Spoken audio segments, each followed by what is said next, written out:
Hi guys, another catch up after the African Nations Cup, after that final of Africa Nations Cup 2025. Guys, I am so tired right now. I was so emotionally invested in that match for an hour and a half. Oh, 2 hours. 2 hours plus. I was just on tenterhooks throughout, looking, enjoying myself. But most of this, we really need to go back to how we got to this final. The stories that were coming out about how Senegal were being treated. I think that is why they walked off, because they just had so many things going on in their heads. They didn't even have a training pitch for this match. They were messed about with, they had no security. They were like in the streets being hassled by all the fans. And they just had a really crazy start to this game. And now I can sort of understand where they were emotionally when it was just one thing too many going against them. And that is probably why they walked off. But we have to thank, of course, what's his name? Sadio Mane. Mane, for showing some maturity where all of us failed. All of us failed. All of us failed, I think. He showed some maturity and decided to bring the boys back. And when they came back with a new lease on life. And it's a lesson for all of us that, you know what, you can have a wobble, but you can pick yourselves up and go for it. Deservedly so, they are the winners of African Nations Cup 2025. And if you notice, after that miss by Diaz, Brahim Diaz, someone mentioned something on some social media saying, I think there's a deal that has been struck and they are not going to go hard for the goal to try and bring the Senegal players back, because they came back even when the penalty was saved. The Senegalese players did not celebrate, which is really strange. When you think about it, why didn't they celebrate that save? They just ran off, almost like it was a deal, guys. We are not going to score. Let's just restart this game. They came back, saved the goal, and they went at it. And you know what? Credit to everyone. And then someone said that they were playing with 10 men for the rest of the game, and we didn't notice because they had made all their changes and one of the players was injured. Is that right? I didn't spot that. But what I want to say is, if that goal was indeed missed deliberately, which for me, I asked the question. And I said, Brahim Diaz, are you going to do the right thing and miss the penalty? I thought he was going to either just pass it back to Mendy or kick it wide. And he did that Penenka thing, which was saved. And fair enough. And he was crying because he knew he had to do it. Personally, he knew he had to do it. And as a lot of people, like even the commentators were like, that was really dumb. And a lot of people were like, you should have just gone for it. But it takes a lot to have moral fiber. Moral fiber is not something that you pick up on the way. And there's just some kind of things where you just cannot stomach it. And he knew if he went home with a gold medal, he would not even be able to show it to his future grandchildren to say, I've won the African Nations Cup. He wouldn't have been able to because of the way it came about. And they gave themselves another chance in 30 minutes to go ahead and to win it. And they didn't win it. I think the silver holds a lot more value to him than a gold would have if he had slotted that penalty past Edouard Mendy. So I am really, really impressed with the way they went about it. Brahim Diaz, he is regretting it now, but after a week, he'll be able to look himself in the mirror. And that's a lot of things people don't realize with these things, yeah? Unless you're a sociopath or a psychopath who doesn't care how you win, and that is how a lot of us do not get ahead in life. It's because sometimes we are shameless. Look at now this. Do you think the keeper who reffed the African Nations Cup final should be going to the World Cup in June, July? He should be going to the World Cup to referee there. What chances is it that he's going to be picked as one of the referees who can go and referee at the World Cup? Zero. So it is a short-sightedness You know, he won't be able to look at himself in the mirror. Look at that dummy from Ghana as well, who refereed the Morocco-Nigeria game. They received him at the airport like a hero when he had a terrible officiating game. He should have shame as well because, you know, I don't think he was even that bad, to be fair. I've seen worse. The guy who refereed, that Issa Sai guy who refereed Zambia-Morocco, he was absolutely disgraceful. Absolutely disgraceful, has got no business refereeing any matches with an attitude like that, you know. But when you are doing it in the final, you're going to be exposed to a lot more scrutiny.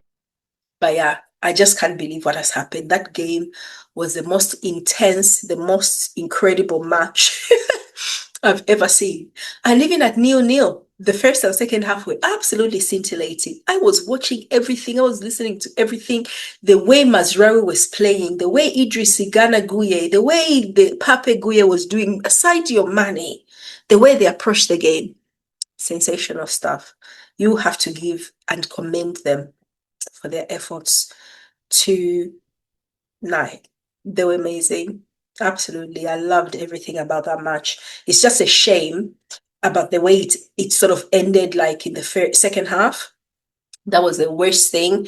And even the commentators were just like, what is going on? Why have you disallowed this goal?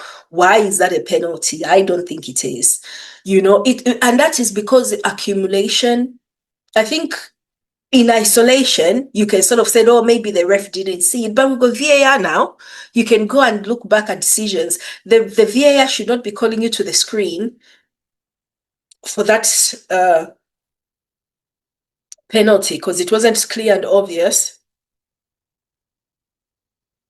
It was clear and obviously not a penalty, but they persuaded him, or he went there to see and justified his, and he wasn't even happy pointing penalty. And I'm thinking, disgraceful. And I am so glad 100% that Senegal walked off.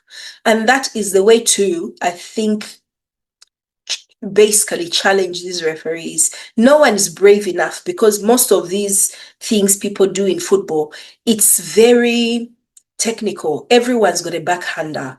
Everyone sold their soul. No one cares enough about defending their countries. No one cares enough about defending themselves. And Senegal showed us today, you know, it has basically killed their VAR cartel. They will not be able to engineer games as efficiently because if you know you are being refereed differently to the other team and 2 decisions in 5 minutes go against the other team to hand them a trophy, walk off, let them give it to them if that's what they want. They don't want a competition.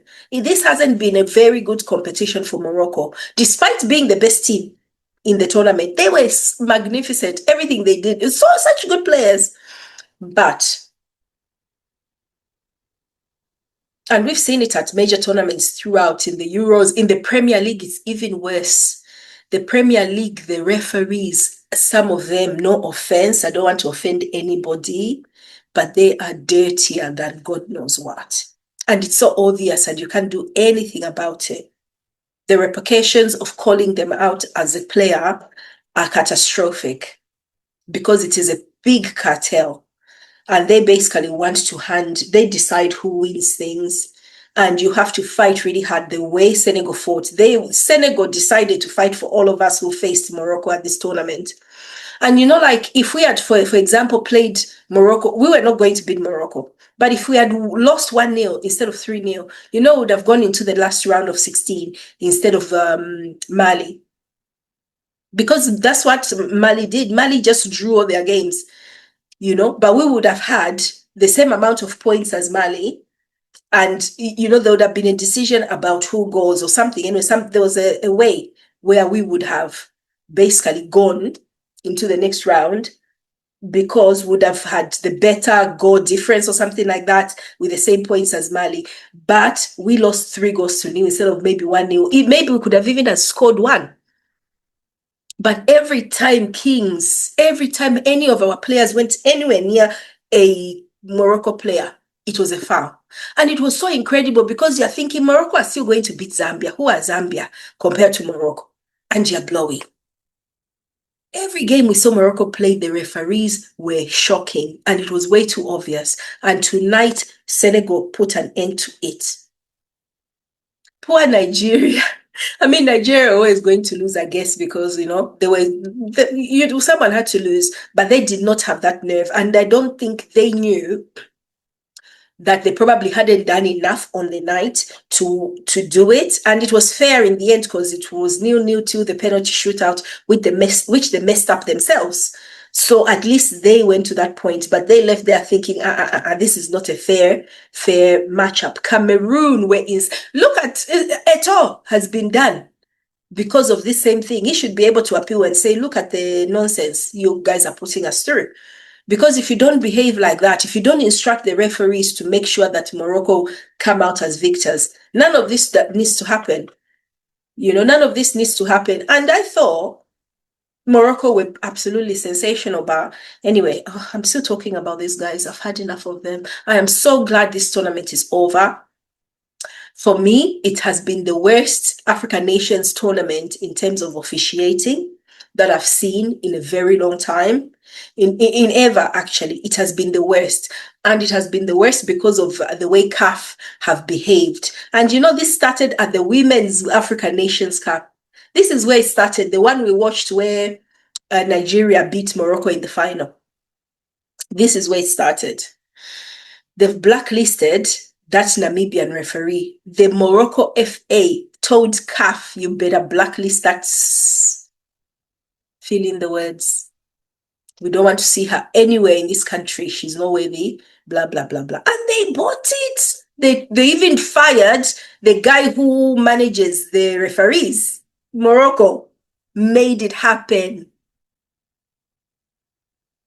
Got the director of referee or something like that. I remember the story. They got him fired for the women.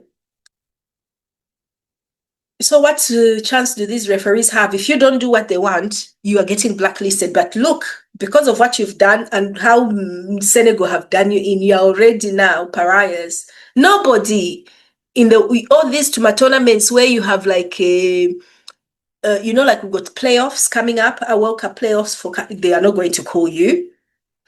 Africa, the World Cup, they're not going to call you. You are pathetic as referees. Even worse, at least, these European guys, they get away with everything because you know why. But who are you? Putting up, the one who can actually hold their heads up is that South African guy. I've forgotten his name.